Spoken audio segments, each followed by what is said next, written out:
I like to pretend it's iron because I want to keep this stupid Faye away as well. Hi and welcome back to my booktube channel. My name is Sam and today I'm going to be talking to you about a sequel to a series that I have reviewed the first book for. As you can probably tell, it's up here, but that is the ACOTAR series, and the book I'm reviewing today is A Court of Mist and Fury, which is the sequel. Thank you, Catherine Obvious!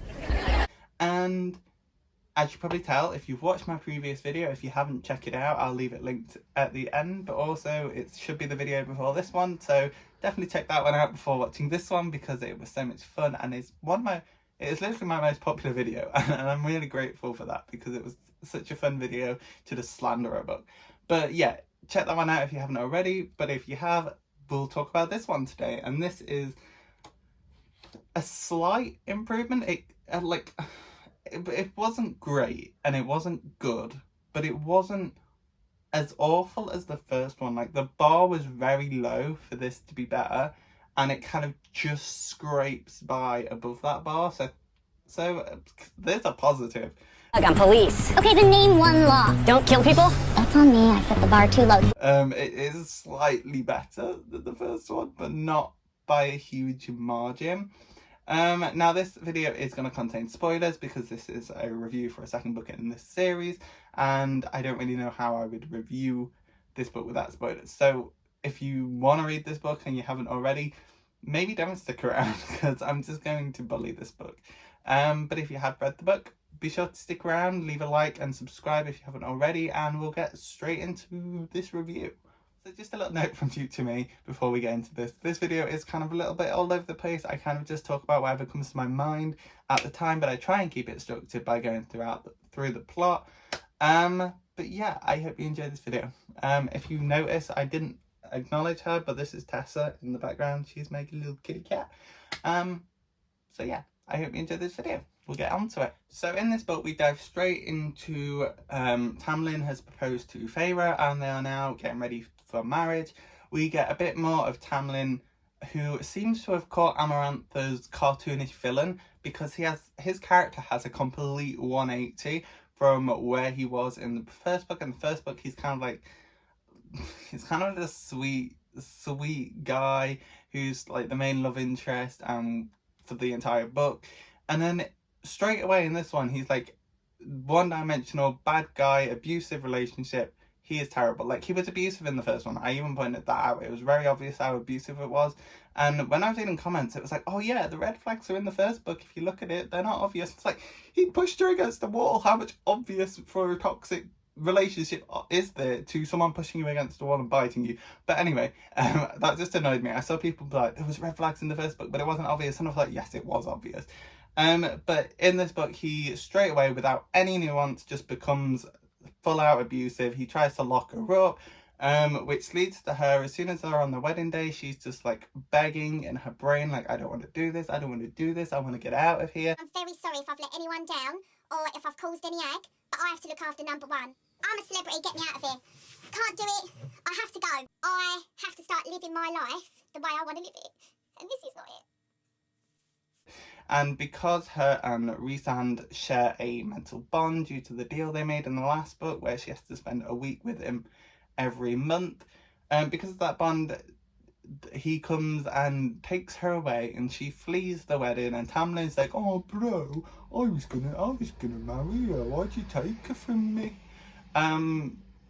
Yeah, so she runs off with Rhysand, and that is the main driving point of this book. Is we're now with Rhysand, and now he's the love interest. Now, I will admit, he was slightly better in this book. In the first book, I was quite harsh for valid reasons. Like, he literally pimps her out without her consent or like ableness to stop being pimped out, which we just completely forget about in this book. Like, we completely forget about him using her like that in the first book, and he's just painted as this like misunderstood, dark haired with big wingspan, and yeah, it's just complete, we forget what he even did in the first book and we just go straight into, oh, this guy's sweet, oh, he saved me from Tamlin. But yeah, it's basically her and Rhysand in this book as the new set of love interests. Now, I do know that they end up together because I've read Kingdom of Ash, where they're together at the end with a baby, I think, or like someone's pregnant.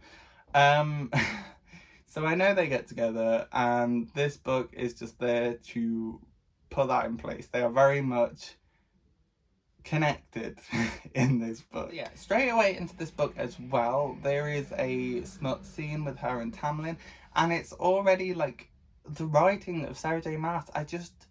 I don't get the appeal of it. It's so creepy and weird. It's like, oh, and he branded me, he hissed at me, and I'm like, what is this? What am I reading? Like, hissing? Why are you hissing at each other? What?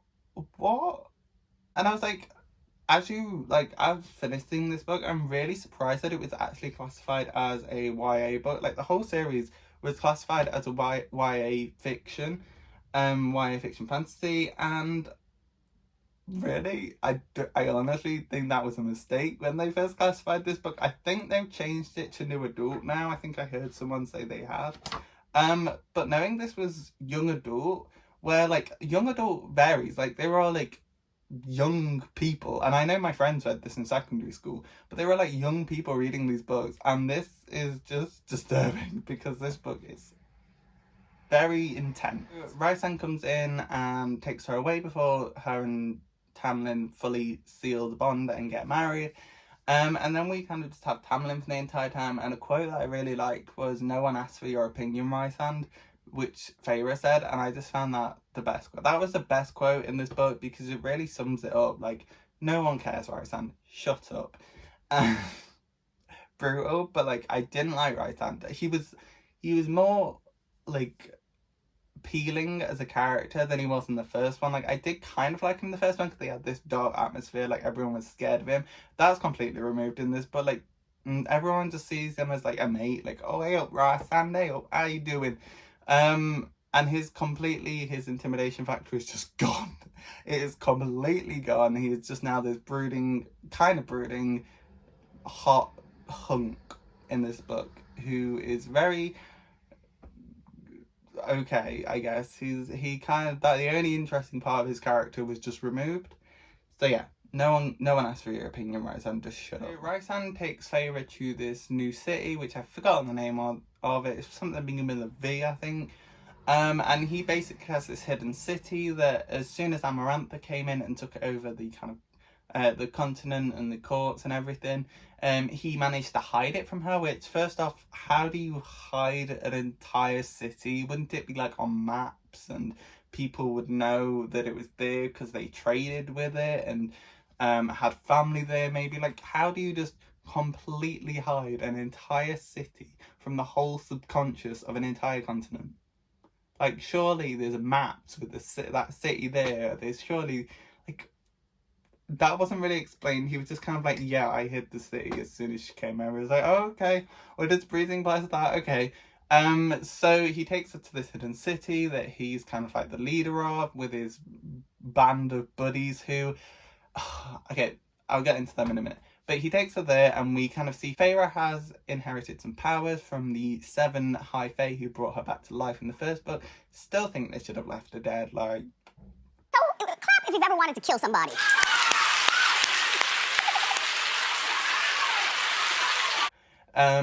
But she's inherited some powers. She can like manipulate water. She has like really warm hands. But yeah, she has magical powers, and I did find that very interesting to kind of see her start from the beginning, having little like water creatures. She did a bit of training with Rysand to, I keep saying Rysand and then Rysand. It's gonna mix between the two. I'm not paying too much attention to how I say that. But she has some mind training with Rysand where she kind of like penetrates poor choice of words. She kind of goes into his mind, and then we kind of see how you have to have a tether to get back out and all that fun stuff. I actually enjoyed that kind of part of the book. I enjoy seeing superpowers and just powers and abilities being training. That's one of my favourite part of those kind of stories, is seeing the training of those powers, getting stronger and stronger. Normally there is a payoff at the end to those powers, but in this one there was not. I'm assuming she'll have a power up in the 3rd book, hopefully. But in this one it's just completely just like train And that was it. There was no kind of like, train, does something epic. No, it's just train. So yeah, that's a lot of things. And then we also find out that we have a lot of MacGuffins in this book. There is a lot of MacGuffins, both magical and non-magical in this book, that we need to get in order to move the plot along. Now, MacGuffins can be a good plot device to get your plot moving, but you have to kind of have some nuance with them. But in this one, it's just, why are there so many MacGuffins? Firstly, there's this cauldron that made the entire world, the entire universe of the Fae and stuff. Okay, a cauldron, sure. And then we kind of diverge from the cauldron, and it's like, oh yeah, to try and weaken the cauldron's power, because we wanted to do that for some reason, they cut off the legs of the cauldron and then kind of dispersed them. And then off screen, the main villain has been collecting them. Like, it would have been nice to kind of see that, but off screen, he's collected the legs again. So why not just remove that and just have it be the cauldron? Why did the legs need to be removed? Okay, whatever. But on top of the cauldron and the legs, we also have the two MacGuffins of the book of, what was it called? Breathings. Okay, the Book of Breathings is this book where it has magic, and there's a specific spell that can nullify the cauldron, which I don't know why they didn't do in the first place. But that book was split in two, and one was given to the Summer Court of the Fae, and one was given to the 6 queens of the humans. I don't know why they're giving magical items to the humans that don't need them, but okay. So we have to find the two sides of this book, and that is the main plot of this book, is getting the book inside the book is the main plot of this book, and it was so boring. Oh my god, I couldn't care less. Like, the first half that we got from the Summer Court was kind of interesting. We had a bit of espionage with the side characters of Rhysand. I'll get into them in a minute. I can't even remember their names. But we get into a little espionage. That was kind of fun. We got to see Feyre do a bit of spyware. She tried to figure out where the book was being hidden. That was kind of enjoyable, but at a very surface level. And then the second half is the second half of the book. We kind of see this they're trying to make a deal with these 6 queens, and every time we meet the queens, there's one less of them. Which, why not? If you don't want to write 6 queens, just don't have 6 queens. Why do you keep bumping them off every now and then? But yeah, the 6 queens of the humans have the other half, and they're being really annoying. We show them the secret city. The queens betray them. The secret city gets attacked. We fight off the attackers, and then we go get the book off of the queens again. One of them just gives it them. Okay. And then they go to the main villain. That's the rest of the plot. I just summed up there. But yeah, it was very MacGuffin heavy book, and I just didn't like that. I thought it was very boring. And what was the point? There were so many guffins. What was it? The cauldron, the 3 legs, which were off screen anyway, and then the 2 book cards. That's 6 MacGuffins. Why? Why do we need so many? Now, I just want to take a moment to talk about Rhysand's group. He has kind of a mini court within this city of his friend, and they all kind of run the place together almost. I can't remember any of their names. I think there's 4 of them. They kind of melded together. There was at one point where I thought it was just one woman. There was more, I think it was. But apparently there was 2 women and I think 2 guys. They merged together. The only one I remember is Cassian, who is Rhysand's busy mate. And he has wings as well, and he flies. That's literally all I know about Cassian. He was very boring. And then there was Mor, who was Rhysand's cousin. She had a little bit more time to develop, but she's just kind of the Isabel of this book from Shadowhunters, where she has no real character apart from being a bit sassy. And then there's, I think, 2 other characters. There's another guy and a girl. No idea who they are. I don't remember them at all. They kind of just melded, and at one point they were brought up, and I said, wait, there's more than you guys? What? It was that scene at the cabin with the painting the eyes on the wall, and it's oh, you should get one of the people were there, and oh, you should paint her and his eyes there, and I was who are they? Who are they? why are we talking about them? So yeah, the side characters in this was so unmemorable, and Lucian as well. At the end, we kind of get a Tamlin was working with the king of what was the name? Highburn.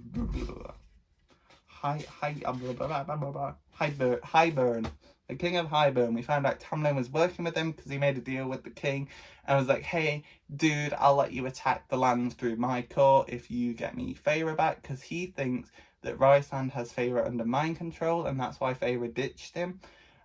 As we know, that's not the case. So Tamlin kind of just reveals himself at the end. They go and attack the cauldron. They fail. The king is there and it's like, hey guys, I'm actually here. Here's my friend. And then Tamlin and Lucian walk out and it's like, oh my god, so cartoonish. She just appears and it's like, hey guys. How you doing? I'm a villain now. So yeah, again, Tamlin is so cartoonishly villainous in this again. And then Lucian is with him, and Lucian has like no backbone. In the first book, I kind of liked him, but in this one, he was just so annoying. He was there two times. He tried to capture Feyre once and failed, and he was like in the first book, he kind of cared about Feyre, and then in this one, he's just like, yeah, Feyre, come on, Tamlin's being annoying, get back.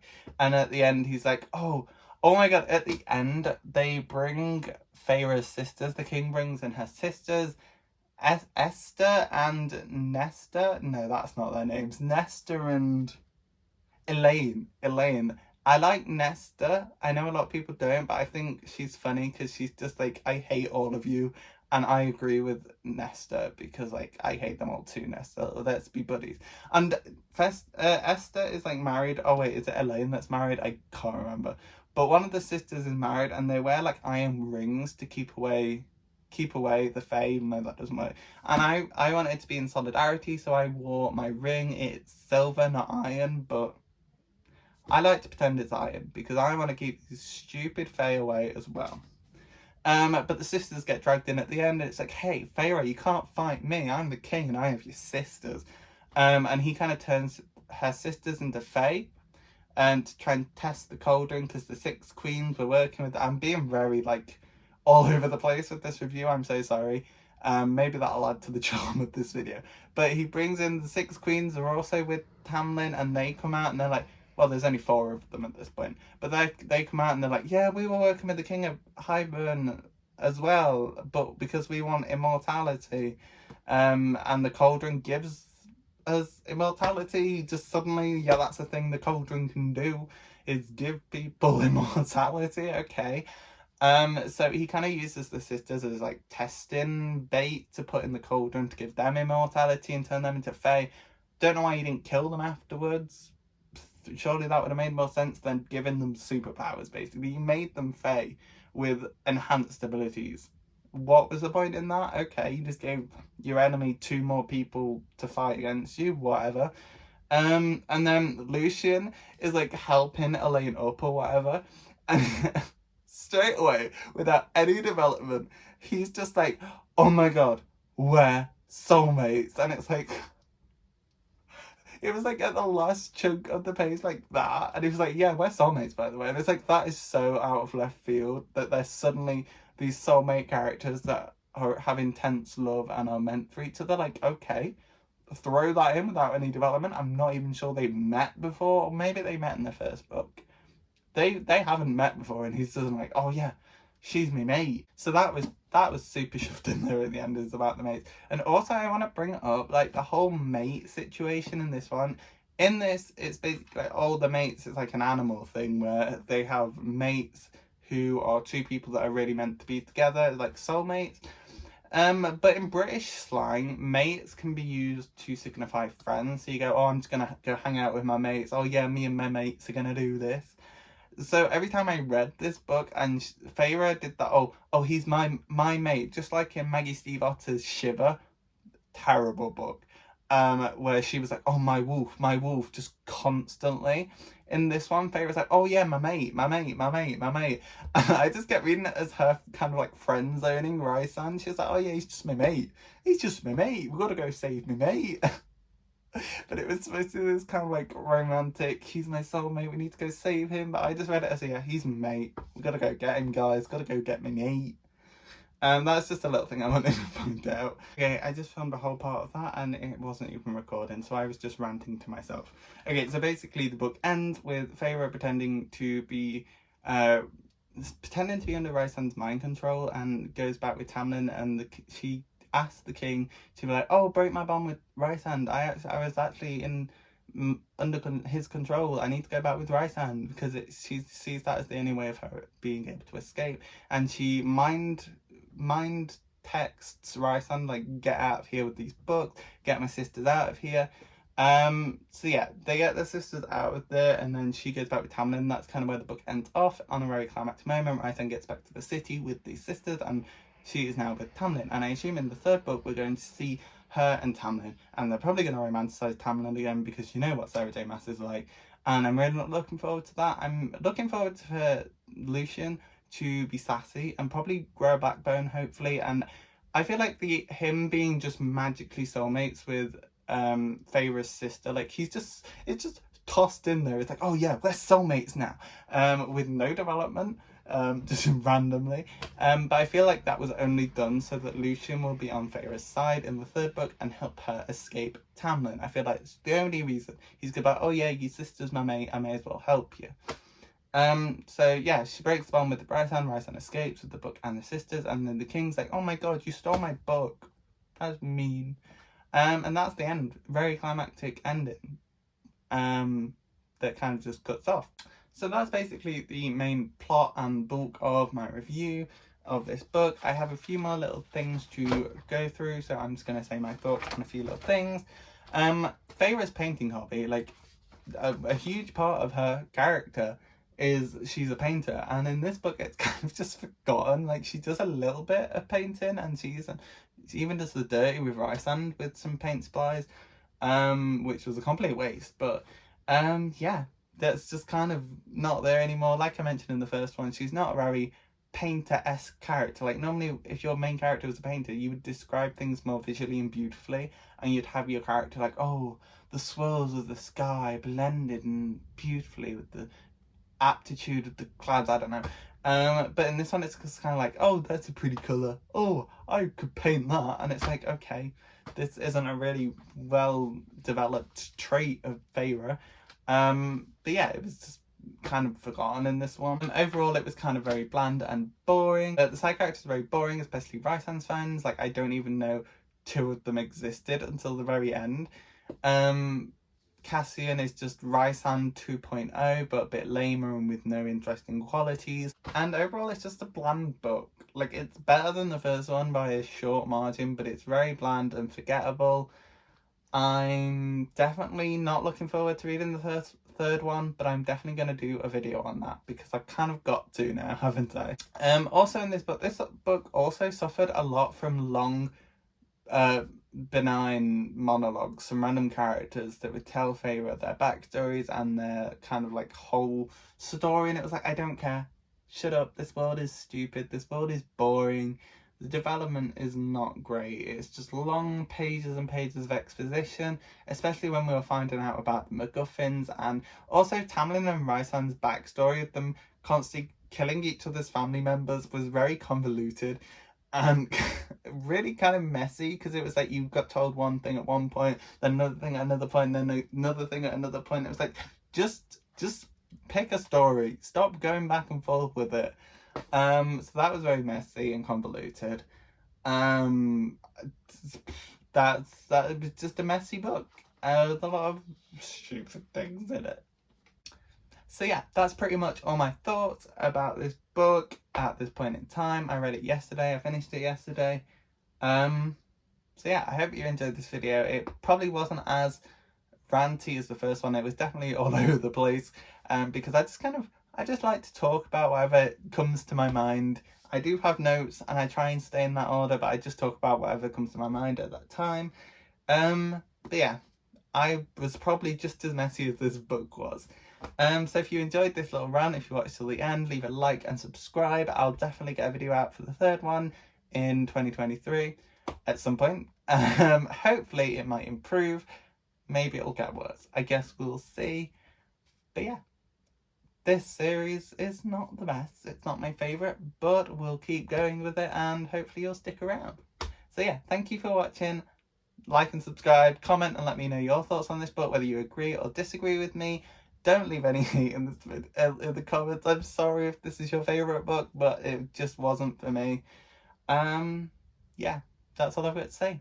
Stick around for my next video, which will be a best and the worst of the year video, which will round off my 2022 videos. So yeah, thank you for watching. Bye!